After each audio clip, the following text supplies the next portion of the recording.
We were kind of caught between a rock and a hard place, getting quite a bit of pushback from competing in the women's competition and beating teams in excess of 20-0. We had teams forfeiting because they didn't want to play against us, and a few of the heads kind of got together and said, where do we fit if we don't fit here?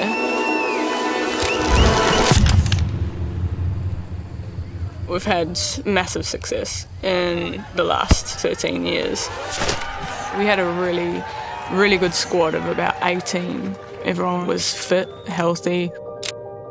The first few years that I was out here, we were at the top of our game, we were at the top of the table, didn't often lose. I loved winning. I know it's selfish to say just beating every team like every weekend, but it was just the best feeling. It's like, yeah, we're on top. You know, there were scores of 20 plus to 0, and there's only so much you can do, right? Winning by landslides wasn't, I guess, our only goal. It didn't always feel good either, now especially being on the other side of that. So it wasn't a position we wanted to be in.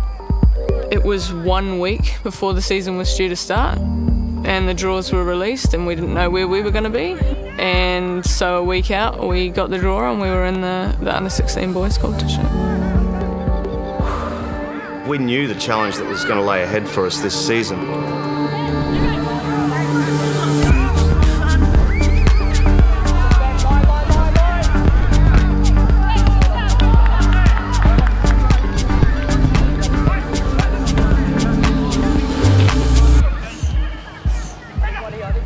Going from being a team that does win quite a lot to not winning at all. It's certainly been a challenge to lead these women and my friends who I can see struggling, and I'm feeling it too. We've had to change our idea of what success looks like for us this year.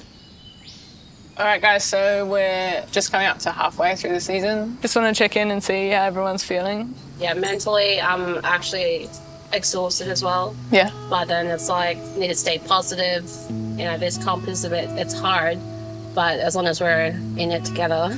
Like, sometimes I'll come home and I'll have a bit of a cry, but I think in the long run it's going to benefit us, and I think that I've mentally grown a lot from the experience so far. I came into this team last year as a goalkeeper. I hate letting the goals in, but I also see when the girls turn it around and still work really hard and try and get those back. I'm very proud of the girls. It's not an easy competition to be a part of. And I think as well it's sort of a different element for the younger girls as well, because they're really playing against their peers. The scoreline is never reflective of how hard we have fought. I mean, last night scoring 2 goals, that feeling, I feel like I'd won the World Cup or something. There's some absolute quality up here in the far north, and I guess that's why we went into that boys' competition. I'm just proud of them. You're going to get me upset on the camera, but they're just not just great players, they're great people. Our team is a good representation of what women's football can be in Cairns and in regional and rural places alike. Well, of course, we don't fit in the under-16 space, but this is where we felt like we had to be, to allow clubs time to invest in quality coaching, in education. I'm so proud of how passionate they are about protecting the growth of the women's space.